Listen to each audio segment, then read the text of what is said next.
Hello everyone, स्वागत है आपका आपके अपने यूट्यूब चैनल एसपी इंस्टीट्यूट में। आज की इस वीडियो में हम लोग बात करेंगे 10th क्लास सोशल स्टडीज़ की एनसीईआरटी बुक। इसमें हम लोग सोशल साइंस में आने वाली चारों बुक्स के बारे में डिस्कस करेंगे। फर्स्ट हमारी बुक होगी कंटेम्प्रेरी इंडिया, ये बुक ज्योग्राफी के लिए होती है। सेकंड बुक होगी डेमोक्रेटिक पॉलिटिक्स, ये बुक आपको पॉलिटिकल साइंस के लिए प्रोवाइड करवाई जाती है। थर्ड बुक होगी India and the contemporary world, ये बुक हिस्ट्री के लिए होती है। एंड फोर्थ बुक जो है हमारी वो है अंडरस्टैंडिंग ऑफ इकोनॉमिक डेवलपमेंट, ये बुक इकोनॉमिक्स के लिए मिलती है। तो आज की इस वीडियो में हम लोग बात करेंगे कंटेम्प्रेरी इंडिया पार्ट 2, ये बुक ज्योग्राफी के लिए है और इस बुक में ये चैप्टर हम लोग कवर करेंगे। फर्स्ट चैप्टर है रिसोर्सेज एंड डेवलपमेंट, संसाधन एवं विकास। Second chapter forest and wildlife resources, वन एवं वन्य जीव। थर्ड चैप्टर वाटर रिसोर्सेज, जल संसाधन। फोर्थ चैप्टर एग्रीकल्चर यानी कि कृषि।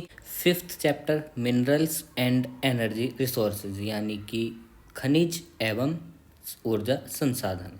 सिक्स चैप्टर होगा हमारा मैन्युफैक्चरिंग इंडस्ट्रीज अर्थात विनिर्माण उद्योग। और सेवन चैप्टर होगा हमारा life lines of national economy, राष्ट्रीय अर्थव्यवस्था की जीवन रेखाएं। एक एक करके हम इनमें से प्रत्येक चैप्टर को देखेंगे। आज हम लोग फर्स्ट चैप्टर पर डिस्कस करेंगे। हमारा फर्स्ट चैप्टर है रिसोर्सेज एंड डेवलपमेंट। इस चैप्टर की हम शुरुआत करते हैं। सबसे पहले देखते हैं रिसोर्सेज। रिसोर्सेज क्या होते हैं? Everything available in our environment which can be used to satisfy our needs provided it is technologically accessible, economically feasible and culturally acceptable, can be termed as resources. Everything available in our environment, हमारे पर्यावरण में उपलब्ध प्रत्येक वस्तु जो हमारी ज़रूरतों को पूरा कर सके वो एक संसाधन है। यानी कि अगर हमारे पर्यावरण में कुछ वस्तु उपलब्ध है, अगर हम उसका यूज अपने ज़रूरत को पूरा करने के लिए कर सकते हैं तो वो क्या कहलाएगी? संसाधन कहलाएगी। इसके लिए तीन शर्तें होती हैं। वो शर्तें क्या हैं? टेक्नोलॉजिकली एक्सेसिबल हो, हमारे पास ऐसी प्रौद्योगिकी उपलब्ध हो जिसके द्वारा हम उसको उपयोग लायक बना सकें। और दूसरी शर्त इकोनॉमिकली फिजिबल यानी कि आर्थिक रूप से संभाव्य हो, उसकी जो आर्थिक लागत हो बनने के बाद वो ऐसी हो जिसका कि हम लोग वहन कर सकें, जो हम उस पर खर्च कर सकें। कल्चरली एक्सेप्टेबल, सांस्कृतिक रूप से स्वीकार्य हो, जो हमारा समाज है वो उन चीज़ों को एक्सेप्ट करता हो। हम अपने समाज में वही संसाधन यूज करते हैं, वही वस्तु यूज करते हैं जिनकी परमिशन हमारा समाज हमें देता है। तो अगर ये तीनों कंडीशंस फुलफिल होती हैं तो वो वस्तु क्या कहलाएगी? रिसोर्सेज। हमारे रिसोर्सेज क्या क्या हो सकते हैं? एनिमल्स, हमारे घरों में होते हैं एनिमल्स, जैसे गाय पालते हैं हम लोग, भैंस पालते हैं, कुछ लोग कुत्ते भी पालते हैं, बिल्लियाँ पालते हैं, कुछ लोग पक्षी भी पालते हैं जैसे पैरट और कबूतर वगैरह, है ना। एयर, एयर हमारा एक संसाधन। ऑयल में हम लोग जैसे पेट्रोलियम वगैरह यूज करते हैं, और पेट्रोल है, डीजल है। रॉक्स होती हैं, इनसे हम लोगों को मिनरल्स मिलते हैं, कोयला मिलता है, ये सारी चीज़ें मिलती हैं। मिनरल्स अपने आप में एक रिसोर्सेज हैं, जैसे कि लोहा है, सोना है, चांदी है, ये सारी चीज़ें एक संसाधन है। सूर्य से आने वाली प्रकाश लाइट जो होती हैं वो भी संसाधन होती हैं। मृदा एक संसाधन है क्योंकि इसमें हम लोग क्या करते हैं? फसल उगाते हैं, फिर उस फसल का हम लोग यूज़ करते हैं खाने के लिए। प्लांट्स हैं, प्लांट्स हमारे लिए ऑक्सीजन देते हैं प्रकाश संश्लेषण क्रिया करके, ये भी एक संसाधन है। प्लांट्स से हमें लकड़ियाँ वगैरह मिलती हैं तो वो भी एक संसाधन है। गैस हम लोग मोस्टली घरों में यूज करते हैं, एलपीजी। वैसे ही गाड़ियों में यूज करने के लिए होती है सीएनजी गैस, तो ये सारे एक संसाधन है। वाटर, प्रत्येक वस्तु जो जीवित है इस संसार में उसको वाटर की आवश्यकता होती है। Relationship between nature, technology and institutions, the process of transforming of things available in our environment involves an interactive relationship between nature, technology and institutions. कोई भी वस्तु जो हमारे एनवायरनमेंट में उपलब्ध है उसको हम जब संसाधन में ट्रांसफॉर्म करते हैं तो उसके लिए हमें एक संबंध स्थापित करना पड़ता है किस किस के बीच, पर्यावरण, प्रौद्योगिकी और संस्थान। प्रौद्योगिकी पर्यावरण में उपलब्ध वस्तुओं को संसाधन में परिवर्तित करता है, उसके लिए हमें कुछ संस्थाओं की आवश्यकता होती है। इसे हम लोग इस तरीके से देख सकते हैं जैसे कि ये हमारा एक ट्रायंगल है। इस ट्रायंगल में हमारा जो मानव है वो यहाँ है, यानी कि हम लोग, और यहाँ से एक एरो इधर जाएगा, एक एरो इधर आएगा, एक इधर आएगा। ये ऊपर मान लो नेचर है, ये हमारी टेक्नोलॉजी, और ये हमारे इंस्टीट्यूशंस। इन तीनों के बीच ये आपस में एक रिलेशन इस्टेब्लिश होता है। मानव क्या करता है, इंस्टीट्यूशन को, प्रौद्योगिकी को और प्रकृति को आपस में जोड़ता है, और उसके बाद प्रकृति में उपलब्ध जो वस्तुएं हैं उनको हम क्या करते हैं, प्रकृति में उपलब्ध वस्तुओं को हम किस में परिवर्तित कर देते हैं, संसाधन में। ठीक है। क्लासिफिकेशन ऑफ रिसोर्सेज, संसाधनों का वर्गीकरण। रिसोर्सेज को हम लोग मेनली दो पार्ट्स में बांटते हैं, नेचुरल रिसोर्सेज और human resources. Natural resources further दो पार्ट्स में डिवाइड करते हैं, रिन्यूएबल और नॉन रिन्यूएबल। रिन्यूएबल रिसोर्सेज यानी कि नवीकरण योग्य, नॉन रिन्यूएबल अनवीकरण योग्य है। ठीक है। रिन्यूएबल रिसोर्सेज जो होते हैं वो दो प्रकार के होते हैं, कॉन्टिन्यूस फ्लो, और कॉन्टिन्यूस फ्लो में हमारा क्या आता है, जैसे एयर है, वाटर है, और जो हमारा समुद्र में लहरें चलती हैं। बायोलॉजिकली दो प्रकार के होते हैं, फॉरेस्ट और वाइल्ड लाइफ। फॉरेस्ट जो पेड़ पौधे वगैरह होते हैं वो होते हैं, वाइल्ड लाइफ में हमारे पशु आते हैं। नॉन रिन्यूएबल भी दो प्रकार के होते हैं, रिसाइक्लेबल और नॉन रिसाइक्लेबल। रिसाइक्लेबल मतलब जिनका हम पुनः उपयोग कर सकें, नॉन रिसाइक्लेबल जो एक बार यूज करने पर समाप्त हो जाते हैं। ह्यूमन रिसोर्सेज दो प्रकार के होते हैं, स्ट्रक्चर एंड इंस्टीट्यूशंस, जो हमारे द्वारा निर्माण किए गए ढांचे हैं, जैसे घर है, बिल्डिंग्स वगैरह हैं, और जो संस्थाएं हैं वो। सेकंड होता है क्वांटिटी एंड क्वालिटी। क्वांटिटी किसी भी चीज़ की मात्रा को दर्शाती है, क्वालिटी उस चीज़ की गुणवत्ता को दर्शाती है। हम लोग एक एक करके इन संसाधनों के जो वर्गीकरण है इसके बारे में जानते हैं। फर्स्ट हमारा वर्गीकरण है on the basis of origin, यानी कि उनके उत्पत्ति के आधार पर वर्गीकरण। संसाधनों की उत्पत्ति किस तरीके से होती है, उस उत्पत्ति के आधार पर हम इनका वर्गीकरण करते हैं। फर्स्ट है हमारा बायोटिक। बायोटिक रिसोर्सेज होते हैं हमारे जैव संसाधन। नाम से ही क्लियर हो रहा है, जैव यानी कि जिनके अंदर जीवन हो। जो हमें जैव मंडल से प्राप्त होते हैं वो कौन से संसाधन होते हैं, जैविक संसाधन। जैसे देख लेते हैं, ये ऑब्टेन्ड फ्रॉम बायोस्फीयर और हैव लाइफ। इनके जो एग्जांपल्स हैं वो है human being, flora and fauna. Obtained from biosphere यानी कि इनकी जो हमारी प्राप्ति होती है वो कहाँ से होती है, बायोस्फीयर यानी कि जैव मंडल। हैव लाइफ, इनके अंदर जीवन होता है, जैसे हमारा मानव है, पशु पक्षी हैं, वनस्पति जात है, प्राणी है, मछली है, ये सारी चीज़ें हैं। एग्जाम्पल हमारे ये हैं, ये सारे एनिमल्स हैं इसमें या फिर प्लांट्स हैं, और ये हमारा ह्यूमन है। तो ये कौन से होते हैं, जैव संसाधन।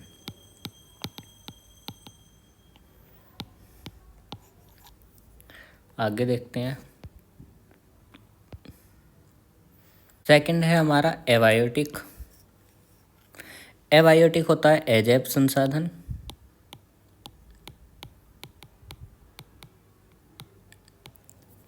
अजैव संसाधन क्या होते हैं, composed of non living things. For example rocks, metal. अजैव संसाधन होते हैं ये निर्जीव वस्तुओं के बने होते हैं। किसके बने होते हैं, निर्जीव वस्तु। ठीक है। और इसके जो उदाहरण हैं वो हैं रॉक्स और मेटल्स, जैसे कि ये है, ये एक मेटल है, गोल्ड। सेकंड जो हमारा वर्गीकरण है वो है on the basis of exhaustibility, यानी कि समाप्यता। एग्जॉस्टिबिलिटी होती है समाप्यता, यानी कि कौन सा संसाधन कितने टाइम में समाप्त हो जाएगा, या फिर उसकी जो लाइफ है वो कितनी है, क्या वो लगातार चलने वाला है या फिर वो एक टाइम पर समाप्त होने वाला है। तो ये भी दो टाइप्स में बांटते हैं। इसका जो फर्स्ट है वो है रिन्यूएबल रिसोर्सेज, यानी कि नवीकरण योग्य संसाधन। नवीकरण योग्य संसाधन ये क्या होते हैं? The resources which can be renewed और रिप्रोड्यूस्ड बाई फिजिकल, केमिकल और mechanical process are known as renewable resources. यानी कि वो संसाधन जो भौतिक, रासायनिक और यांत्रिक क्रियाओं के द्वारा पुनः तैयार करे जा सकते हैं, ठीक है, जिन्हें पुनः तैयार करने में बहुत लंबा वक्त नहीं लगता है, तो वो संसाधन कैसे होते हैं? Renewable resources. जैसे सोलर एनर्जी है, विंड एनर्जी है, ये सतत प्रवाह है, इसका लगातार हवाएं चलती ही रहेंगी, कभी कम कभी तेज, लेकिन हवाएं चलती रहती हैं, तो ये हमारा क्या कहलाता है? Wind energy. ये भी रिन्यूएबल है। हाइड्रो पावर है, जो नदियों में जल का प्रवाह होता है। बायो एनर्जी, जो हम लोग प्लांट्स से एनर्जी लेते हैं। कुछ प्लांट्स हम लोग इसलिए लगाते हैं ताकि उनका जो ऑयल होता है वो निकालें और उसका हम एनर्जी के रिसोर्स के रूप में यूज करते हैं, जिन्हें हम बायोफ्यूल्स बोलते हैं। बायोफ्यूल्स। जियोथर्मल एनर्जी है। जियोथर्मल एनर्जी क्या होती है? हमारी पृथ्वी में अंदर क्या है? हीट है, वो अंदर से गर्म है, धीरे धीरे वो हीट क्या होता है? बाहर निकलती है। जब वो एनर्जी बाहर निकलती है तो हम उसका उपयोग करके अपने लिए एनर्जी प्रोड्यूस करते हैं। इसका जो सेकंड वर्गीकरण है वो है नॉन रिन्यूएबल रिसोर्सेज, यानी कि अनवीकरण योग्य संसाधन।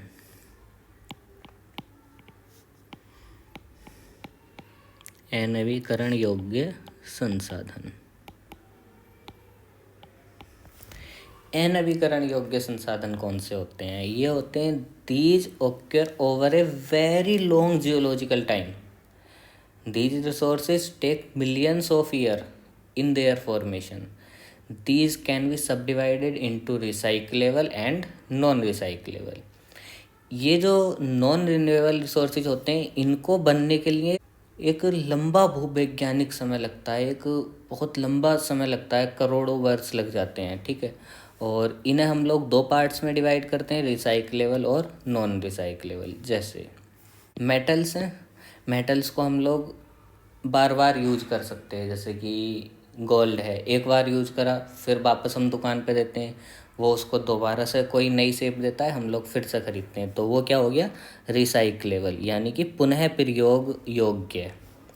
नॉन रिसाइक्लेबल में क्या आता है? गैस है, कोयला है, एक बार आप कोयला जला दो, फिर अगर आपने कोयला जलाना है तो फिर से नया कोयला खरीद के लाना पड़ता है। क्रूड ऑयल है। तो ये सारी चीज़ें क्या हैं? नॉन रिसाइक्लेबल, और ये हैं recyclable. On the basis of ownership. Ownership यानी कि स्वामित्व के आधार पर वर्गीकरण। कौन सा संसाधन किसके द्वारा स्वामित्व में है, कि किसके स्वामित्व में है, उसके आधार पर देखते हैं। उसके आधार पर फर्स्ट है इंडिविजुअल रिसोर्सेज, यानी कि व्यक्तिगत संसाधन। व्यक्तिगत संसाधन। व्यक्तिगत संसाधन क्या होते हैं?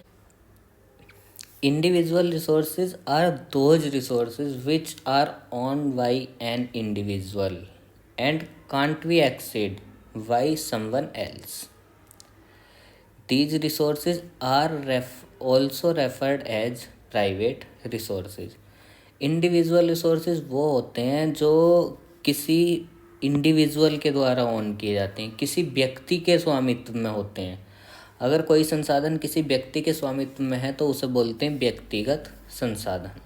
कोई और व्यक्ति इन संसाधनों का उपभोग नहीं कर सकता है, जिसके स्वामित्व में है सिर्फ वही इनका उपभोग कर सकता है।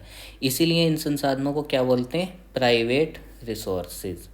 जैसे हम लोगों के पास अगर हमारा अपना खेत है तो हम उसमें सिर्फ हम ही खेती कर सकते हैं, या फिर दूसरा कौन करेगा? जिसे हम लोग परमिशन दें, जिसे हम लोग बोलें कि हाँ भाई हमारे खेत में तुम खेती कर लो। या फिर मान लो आपका अपना कोई ट्रैक्टर है या फिर कोई भी गाड़ी है, बाइक, कुछ भी हो सकता है, तो वो आपकी इच्छा के बिना उसे कोई और यूज नहीं कर सकता है। या फिर और क्या हो सकता है, हमारा घर क्या है, हमारा इंडिविजुअल रिसोर्सेज है, वो हमारी मर्जी के बिना कोई और उसमें नहीं रह सकता। ठीक है, तो ये होता है इंडिविजुअल रिसोर्सेज। इसका जो सेकंड टाइप होता है वो होता है कम्युनिटी ऑन रिसोर्सेज, यानी कि सामुदायिक स्वामित्व वाले संसाधन।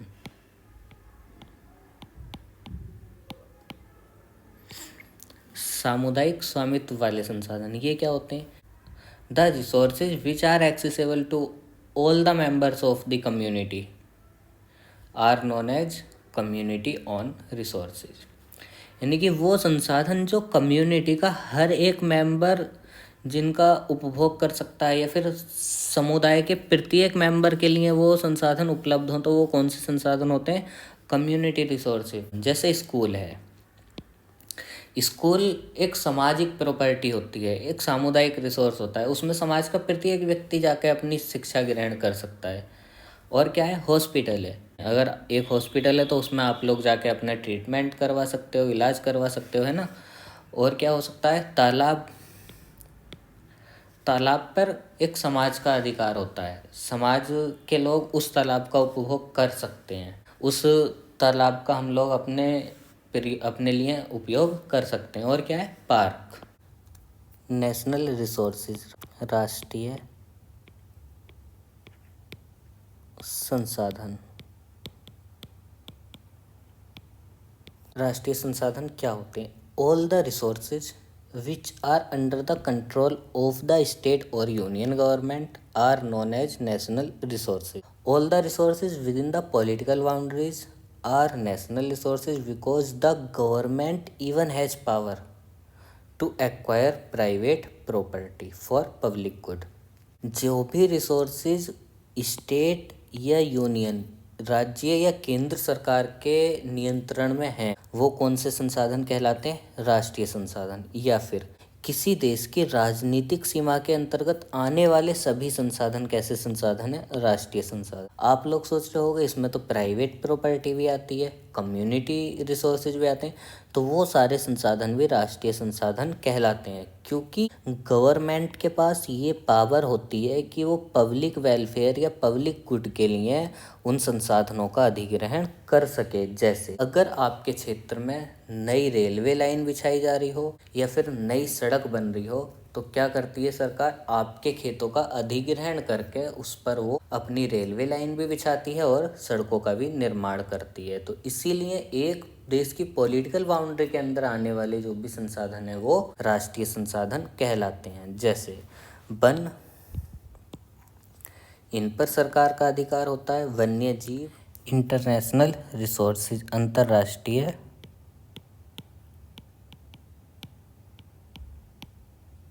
संसाधन। अंतर्राष्ट्रीय संसाधन क्या होते हैं? Resources regulate by international bodies are called international resources.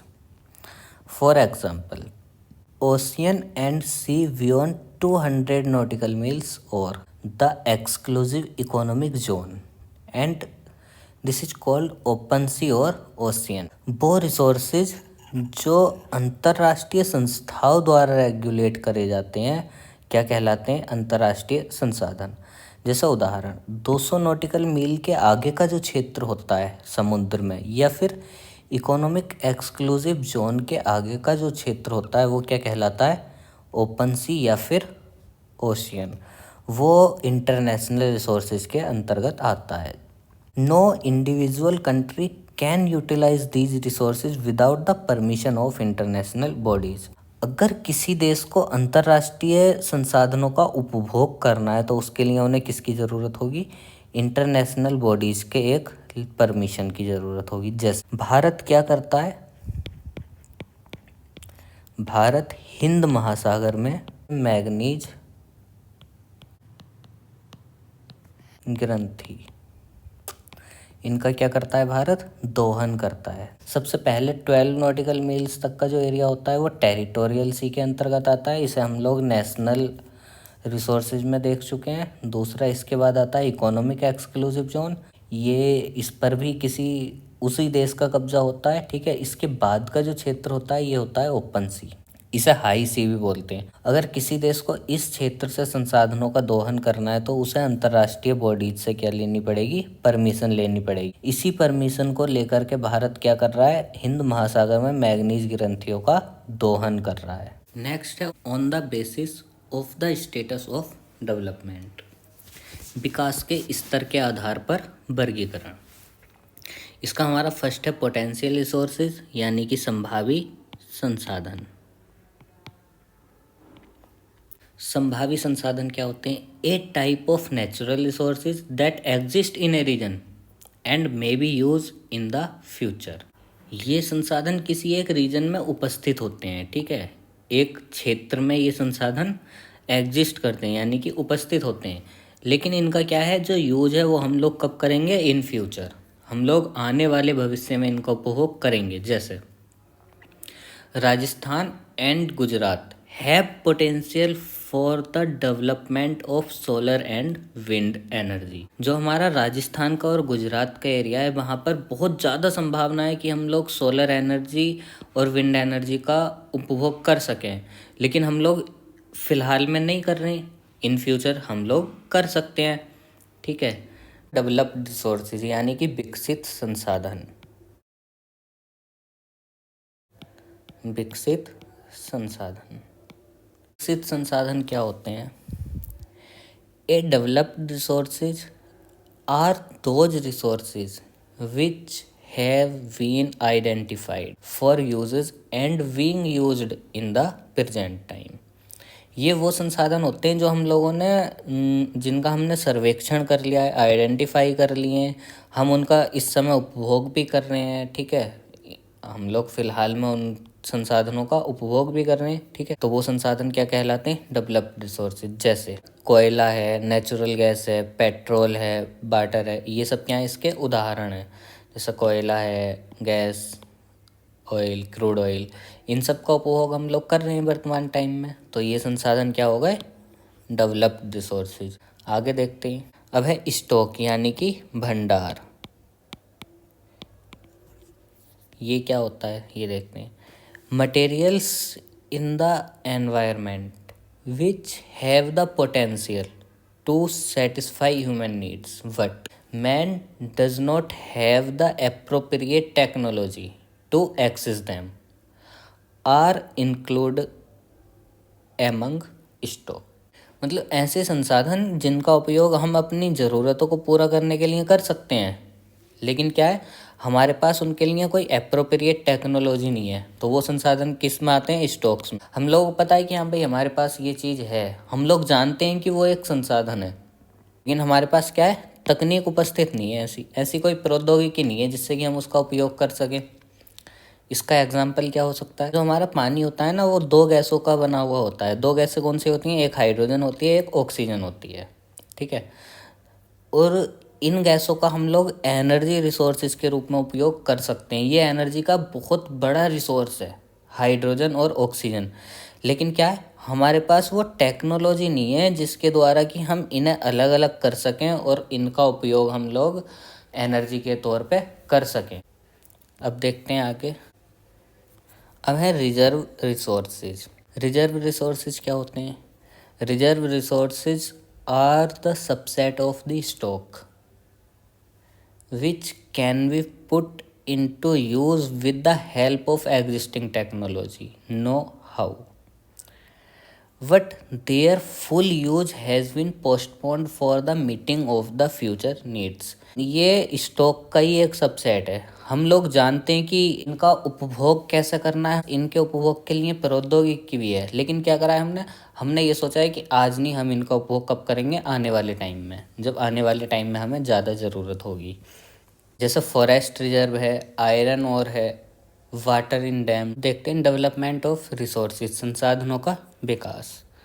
Resources have been used by human beings indiscriminately and this has led to the following major problems.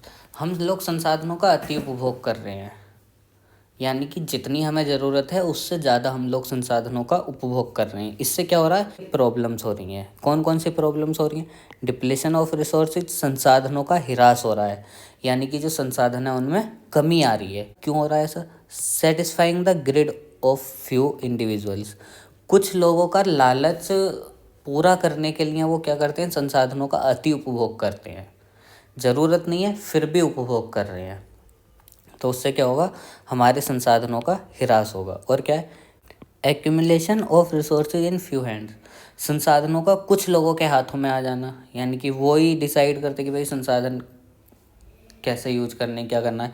इससे क्या होता है, जो हमारा समाज है वो दो भागों में बढ़ जाता है। सोसाइटी दो भाग में डिवाइड हो जाती है। कौन कौन सी? एक रिच और दूसरी पुअर। समाज में क्या होता है, जिन लोगों के पास संसाधन ज़्यादा हैं वो क्या हो गए, रिच हो गए। जिनके पास संसाधनों की कमी हो गई वो क्या हो गए, गरीब हो। It has led to global ecological crisis such as global warming, ozone layer depletion, environmental pollution और लैंड डिग्रेडेशन। इससे और क्या होता है, अति उपभोग से संसाधनों के, इससे हमारे पर्यावरण में दिक्कतें पैदा होती हैं। ठीक है, जैसे क्या है, ग्लोबल वार्मिंग है, पृथ्वी का औसत टेम्परेचर है वो 15 डिग्री सेल्सियस होना चाहिए, लेकिन ये क्या है, लगातार बढ़ रहा है। क्यों? क्योंकि हम संसाधनों का अति उपभोग कर रहे हैं। जैसे हम लोग बहुत ज़्यादा कोयला जलाते हैं, CO2 गैस निकलती है उससे। उससे क्या होता है, सूर्य से आने वाली किरणें आ तो जाती हैं पृथ्वी पे, लेकिन वो वापस नहीं जा पाती।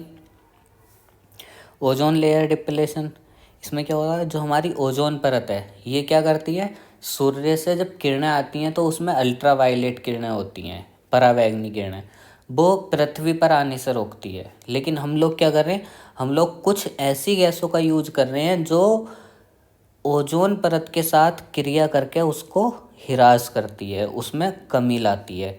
तो जिससे अगर हमारी ओजोन परत इतनी मोटी होनी चाहिए तो वो क्या होता है, वो ये कट लग जाता है उसमें, इस तरीके से हो जाती है वो। तो ये जो होता है ये होता है ओजोन लेयर डिप्लेशन। यहाँ पे इसकी जो परत की मोटाई है वो कम हो गई है। एनवायरमेंटल पॉल्यूशन, लैंड डिग्रेडेशन, भूमि क्षरण या भूमि निम्नीकरण, इसमें क्या होता है, जो हमारी मृदा होती है, जैसे हम लोग बहुत ज़्यादा फर्टिलाइज़र यूज कर लें खेत में, बहुत ज़्यादा उर्वरकों का यूज करते हैं खेत में, तो उससे क्या होता है, हमारी जो भूमि होती है वो निम्नीकृत हो जाती है। फिर हमें और ज़्यादा फर्टिलाइज़र की आवश्यकता पड़ती है। अगर आज हमने 1 किलो यूज करा, कल हमें 1.5 किलो करना पड़ेगा, परसों 2 किलो, ऐसे ही धीरे धीरे उसकी जो क्वांटिटी है वो बढ़ती जाती है। अब है हमारा सस्टेनेबल डेवलपमेंट। सस्टेनेबल डेवलपमेंट क्या होता है? Resource planning is essential for sustainable existence of all the forms of life. Sustainable economic development means development should take place without damaging the environment, and development in the present should not compromise with the needs of the future generation. Sustainable development ये सुनिश्चित करता है कि जितनी भी पृथ्वी पर life की forms हैं, जैसे कि मानव है, जीव जंतु हैं, पेड़ पौधे हैं, मछलियां हैं, तो इन सब का जो जीवन है वो एग्जिस्ट करता रहे, वो समाप्त ना हो। और क्या डेवलप और क्या सुनिश्चित करता है? Take place without damaging the environment. हम लोग डेवलपमेंट इस तरीके से करें कि जो हमारा पर्यावरण है उसका ह्रास ना हो, या फिर हमारे पर्यावरण प्रदूषण, लैंड डिग्रेडेशन, ये सारी चीज़ें ना हो। और क्या है, development in the present should not compromise with the needs of the future generations. जो हम आज विकास की गतिविधियां चला रहे हैं, जो भी हमारी आज डेवलपमेंट की गतिविधियां चल रही हैं, वो इस तरीके से ना हो कि जो हमारी आने वाली जनरेशंस हैं, हमारी जो फ्यूचर जनरेशंस हैं, उनकी जो ज़रूरतें हैं वो पूरी ना हो सकें, उनकी ज़रूरतों के साथ कोई कॉम्प्रोमाइज़ ना हो। सस्टेनेबल डेवलपमेंट में हम लोग मेनली ये चीज़ें देखते हैं, पीपल। इसमें क्या है, सस्टेनेबल डेवलपमेंट में लोगों की भागीदारीता हो। ऐसा ना हो कि किसी एक व्यक्ति के हाथ में संसाधन केंद्रित हैं और वो अकेला अपनी इच्छा के अनुसार उन संसाधनों का यूज कर रहा है। प्रोस्पेरिटी, जो संसाधनों का उपभोग हो रहा है या फिर जो विकास की गतिविधियां हो रही हैं, उससे जो समृद्धि आए वो लोगों तक पहुँचे। पीस सुनिश्चित होनी चाहिए, लोग आपस में एक दूसरे के साथ मिलकर संसाधनों का उपभोग करें, शांतिपूर्ण तरीके से उपभोग करें। एक ग्लोबल पार्टनरशिप स्थापित होनी चाहिए। एक ही देश के पास सारे संसाधन इकट्ठे ना हो जाएं, पूरे विश्व में संसाधनों का उपभोग हो, पूरे विश्व में संसाधनों का एक यूटिलाइजेशन हो। ऐसा ना हो कि किसी एक खास देश के पास संसाधनों का उपभोग हो रहा है, बाकी के देश सिर्फ उसकी तरफ देख रहे हैं। हमें प्लेनेट को सेव करना है, अपनी हमारी जो पृथ्वी है उसे बचा के रखना है। अगर पृथ्वी को बचाना है तो क्या करना पड़ेगा, जितने भी यहाँ पर जितने भी प्रकार की लाइफ्स हैं उन सबको हमें सेव करना पड़ेगा। पृथ्वी है ये सिर्फ मानव के उपभोग के लिए नहीं है, ये क्या है, सभी के लिए है। जितने भी पशु पक्षी हैं, जीव जंतु हैं, उन सबको भी इस पर उतना ही अधिकार है जितना मानव का है। रिसोर्सेज प्लानिंग, संसाधन नियोजन। Planning is the widely accepted strategy for the judicious use of resources in India. There are some regions which can be considered self-sufficient in terms of availability of resources, and there are some regions which have acute shortage of some vital resource. This calls for the balanced resource planning at the national, state, regional and local levels. Planning को एक strategy के या एक ऐसी रणनीति के तौर पर देखा जाता है जिसमें कि हम संसाधनों का जो उपभोग करते हैं वो न्यायिक तौर पर करते हैं। जुडिशियस यूज का मतलब है कि जो संसाधन यूज हो रहे हैं उनका मैक्सिमम यूज करा, मिनिमम संसाधन यूज करके उनका मैक्सिमम यूटिलाइजेशन करा जा रहा है। अगर हम लोग भारत में देखें तो कुछ क्षेत्र ऐसे हैं जहाँ पर कि जो संसाधन हैं वो सफिशिएंट हैं, ठीक है। जैसे कि हम लोग झारखंड की बात करें, झारखंड है, छत्तीसगढ़ है, झारखंड, छत्तीसगढ़, उड़ीसा या फिर वेस्ट बंगाल का कुछ एरिया है, कुछ एरिया बिहार का। यहाँ पर संसाधनों की उपलब्धता काफ़ी है, मतलब ज़रूरत के हिसाब से संसाधन ज़्यादा हैं। कुछ एरिया देखते हैं जहाँ पर संसाधनों की कमी है लेकिन वहाँ पर कुछ और तरीके के संसाधन हैं। तो ये जो इम्बैलेंस हो रहा है कि एक प्रकार के संसाधन यहाँ पाए जा रहे, दूसरे प्रकार के यहाँ पाए जा रहे, तो अगर हमें इनका भी यूज करना है, इनका भी यूज करना है तो हमें एक स्ट्रेटेजी बनानी पड़ेगी, एक बैलेंस रणनीति बनानी पड़ेगी जिससे कि जहाँ पर सफिशिएंट संसाधन है उनका उपभोग हम लोग इन क्षेत्रों में भी कर सकें और इन क्षेत्रों में जो अन्य प्रकार के संसाधन हैं उनका उपभोग हम लोग इस क्षेत्र में भी कर सकें। तो इसके लिए क्या करना पड़ेगा, हमें नेशनल लेवल पे प्लानिंग करनी पड़ेगी, स्टेट लेवल पे करनी पड़ेगी, क्षेत्रीय स्तर पे भी करनी पड़ेगी, ताकि जो संसाधन है उनका एक बैलेंस वे में उपभोग हो सके और जो हमारे देश में विकास है वो एक सतत विकास हो सके और एक समानता वाला विकास हो सके। ऐसा ना हो कि एक क्षेत्र बहुत ज़्यादा डेवलप हो जाए और एक क्षेत्र गरीब रह जाए। तो इन चीज़ों का हमें विशेष ध्यान रखना पड़ेगा।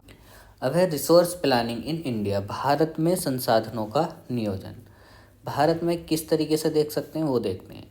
Resource planning is a complex process. जो संसाधनों का नियोजन है वो क्या है, एक जटिल प्रक्रिया है। इसमें क्या क्या इन्वॉल्व हो सकता है वो देखते हैं। Identification and inventory of resources across the regions of the country. This involve surveying, mapping, qualitative and quantitative estimation and measurement of the resources. हमें संसाधनों को आइडेंटिफाई करना है और उन नए संसाधनों का विकास करना है, ठीक है। और क्या करना है, हमें जो संसाधन उपलब्ध हैं उनका सर्वे करना है, उनकी मैपिंग करनी है, उनकी क्वालिटी और क्वांटिटी कैसी है उसका एस्टिमेशन करना है और संसाधन कितने उपलब्ध हैं किस क्षेत्र में उसका हमें मेजरमेंट करना है। और क्या कर सकते हैं, evolving a planning structure Edward with appropriate technology, skill and institutional setup for implementing resource development plans। हम लोगों को एक ऐसा प्लान बनाना है जिसमें कि हम लोग क्या कर सकें, एप्रोप्रिएट टेक्नोलॉजी और स्किल्स, इंस्टीट्यूशन, इन सारी चीज़ों का हम एक इस तरीके से सेटअप करें कि जो हमारा रिसोर्स डेवलपमेंट है वो अच्छे से इम्प्लीमेंट हो सके। संसाधन के विकास के लिए हमने एक प्लान तो बनाया लेकिन हम कुछ ऐसा नहीं सेट कर पाए जिससे कि एप्रोप्रिएट टेक्नोलॉजी, लोगों के पास जो स्किल है या फिर जो हमारे इंस्टीट्यूशन है उन्हें हम आपस में सामंजस्य बिठा सकें। तो ये भी एक ज़रूरी चीज़ है। और क्या हो सकता है, matching resources development plan, resource development plan को हमें नेशनल डेवलपमेंट प्लान से मैच करना है। दोनों के बीच कोई भी कॉन्फ्लिक्ट नहीं होना चाहिए, दोनों के बीच एक सामंजस्य स्थापित होना चाहिए। कंजर्वेशन ऑफ रिसोर्सेज, संसाधनों का संरक्षण। कंजर्वेशन होता है संरक्षण। देखते हैं ये क्या होता है। Conservation of resources means the judicious and planned use as well as reuse of natural resources while avoiding their wastage, misuse and overuse। संसाधन संरक्षण में हम लोगों को ये सुनिश्चित करना होता है कि संसाधनों का जो उपभोग है वो न्यायिक हो और एक प्लान के तहत करा जाए, और साथ ही साथ क्या हो, उन संसाधनों का रीयूज अगर पॉसिबल है तो वो करा जाए। और हमें क्या करना है, जो उनका बेस्टेज है वो कम करना है या उसे अवॉइड करना है। मिसयूज नहीं होना चाहिए और ओवर यूज नहीं होना चाहिए। संसाधन कंजर्वेशन तब होगा जब हम लोग संसाधनों का वेस्टेज करना छोड़ दें, उनका मिसयूज करना छोड़ दें और ओवर यूज करना छोड़ दें, तो क्या होगा, संसाधनों का संरक्षण होगा। हम लोग ये भी नहीं कर सकते कि संसाधनों का जो उपभोग है वो बिल्कुल बंद कर दें, फिर हमारा डेवलपमेंट रुक जाएगा। हमें संसाधनों का उपभोग करना है। उपभोग किस स्तर तक करना है, जहाँ तक कि हमारी ज़रूरतें पूरी हों। ठीक है। In order to reach the maximum production limit we are using all those resources which are in fact the property of future generation. Non renewable resources may come to an end after some time, therefore striking a balance between the growth of population and the utilization of resources is absolutely necessary. Obviously we have to look at the balance between population and resource in a region or country as dynamic rather than static one.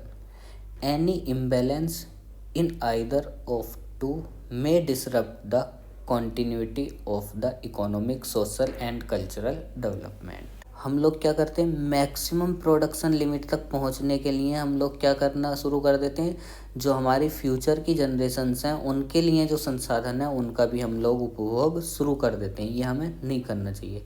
इससे क्या होगा, जो non renewable resources हैं वो एक time बाद क्या होंगे, समाप्त हो जाएंगे। फिर क्या होगा, इसके लिए हमें क्या करना है, एक बैलेंस बनाना है। किसके बीच, पॉपुलेशन की ग्रोथ के बीच और यूटिलाइजेशन ऑफ रिसोर्सेज के बीच, जो कि बहुत ज़रूरी है। अगर हम लोग पॉपुलेशन ग्रोथ और रिसोर्सेज यूटिलाइजेशन के बीच एक बैलेंस बना लें, जो कि आज के लिए बहुत ज़्यादा इम्पोर्टेंट है, तो इससे क्या होगा, जो ओवर यूज जो है रिसोर्सेज का वो कम हो जाएगा। ये हमारे लिए बहुत ज़रूरी है कि हम लोग ये देखें कि एक बैलेंस बना रहे पॉपुलेशन के और रिसोर्सेज के बीच, चाहे वो एक देश हो या फिर एक क्षेत्र हो, उसके बीच में एक बैलेंस बनना बहुत ज़रूरी है। अगर बैलेंस नहीं बनता है तो क्या होगा, एक जो सामंजस्य होना चाहिए वो सामंजस्य नहीं होगा, जिससे क्या होगा, जो हमारा विकास है, जो हमारा आर्थिक विकास है या सामाजिक विकास है या कल्चरल डेवलपमेंट है, वो क्या होगा, वो रुक जाएगा एक टाइम बाद। अगर हमें सस्टेनेबल डेवलपमेंट करना है तो ये रुकना नहीं चाहिए, ये सतत होना चाहिए। इसके लिए क्या है, हमें एक बैलेंस बनाना पड़ेगा पॉपुलेशन के और रिसोर्सेज के बीच। गांधी जी का एक बहुत फेमस कोट था, वो था, there is enough on the earth for everybody's need. पृथ्वी पर प्रत्येक व्यक्ति की आवश्यकता के लिए सफिशिएंट है, but not enough for everybody's greed. लेकिन किसी के लालच के लिए यहाँ पर पर्याप्त संसाधन नहीं है। हमें नीड और ग्रीड के बीच डिफरेंस क्रिएट करना है। अगर हमारी नीड है तभी हम संसाधनों का उपभोग करें, ना कि हम अपनी ग्रीड के लिए। ठीक है, तो ये था हमारा संसाधनों के बारे में।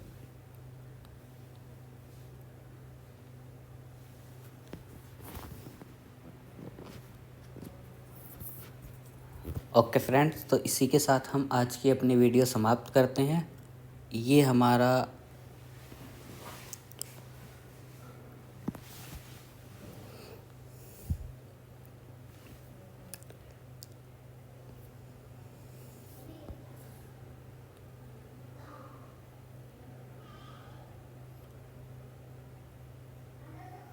ओके फ्रेंड्स, तो ये हमारी वीडियो का आज का पार्ट 1 कंप्लीट हो गया है। हम सेकंड वीडियो पार्ट में इसका बचा हुआ पार्ट कवर करेंगे, जिसमें कि हम लोग लैंड रिसोर्सेज के बारे में डिस्कस करेंगे। तो चैनल को सब्सक्राइब करना ना भूलें और वीडियो को अपने फ्रेंड्स के साथ शेयर करें। धन्यवाद।